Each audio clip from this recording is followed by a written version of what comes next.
दोस्तों, सनम मेरे हमराज का आने वाला एपिसोड बहुत ही इंटरेस्टिंग होने वाला है। हम देखने वाले हैं कि सरोज विधान के खिलाफ एक बहुत बड़ा प्लान बना रही है। जी हाँ, विधान सरोज का सौतेला बेटा है और सरोज ने विधि की शादी विधान से इसलिए करवाई थी क्योंकि विधि गरीब घर से है और वह विधान को छोड़कर नहीं जाएगी। आपने कई बार देखा होगा कि सरोज बार बार कहती है कि अपने पति और अपने घर के बारे में किसी को नहीं बताना चाहिए, सब कुछ सहना चाहिए। लेकिन यह सब सरोज अपने फायदे के लिए कहती है। हम देखते हैं कि सरोज और उसके जेठ ने मिलकर विधान के पापा का मर्डर किया था, जिसकी सच्चाई अभी तक विधान को नहीं पता है।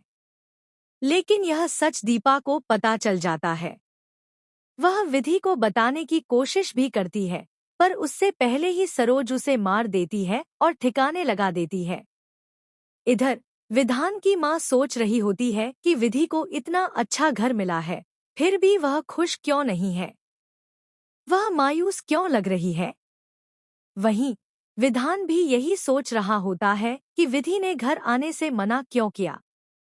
आखिर उस रात उसने ऐसा क्या किया था जिससे विधि नाराज हो गई? विधि को दीपा की याद आती है और वह अपनी माँ से उसके बारे में पूछती है। लेकिन विधि की माँ बहाना बना देती है और धीरे धीरे विधि भी दीपा को भूल जाती है।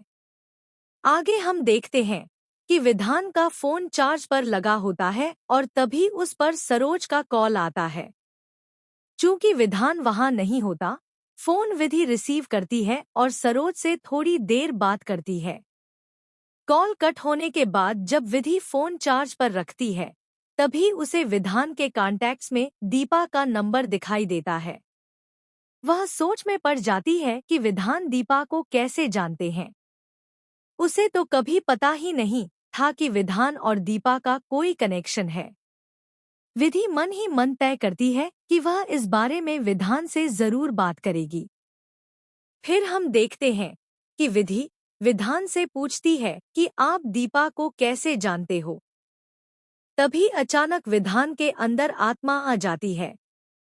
वह विधि का गला दबाकर कहती है, दीपा, हाँ, मैं उसे जानती हूँ। वह मेरे विधान के काफी करीब आ गई थी, इसलिए मैंने उसे मार डाला। और अब तेरी बारी है। यह कहकर वह जोर से हंसने लगती है।